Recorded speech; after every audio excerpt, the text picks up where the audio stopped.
resté devant les graphiques et il y avait un sujet sur lequel je voulais m'exprimer parce que ça me tenait vraiment à cœur. Pourquoi sur les réseaux sociaux, les traders ils sont obligés de se faire la guerre au niveau des stratégies?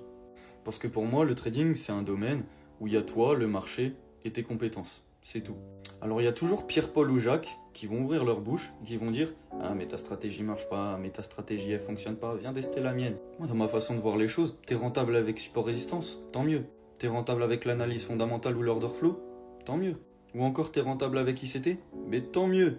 Alors je comprends pas pourquoi il y a des gens ils viennent critiquer les stratégies des uns et des autres alors que le but sur le marché c'est juste d'être rentable. Alors, si tu comprends pas, c'est très simple, hein, parce que la majorité des gens, je pense, s'en fichent royalement de comparer leur stratégie avec une autre stratégie, à moins qu'ils font partie d'une secte comme ICT-SMC. Mais dans la plupart du cas, si tu comprends pas, c'est juste uniquement du marketing.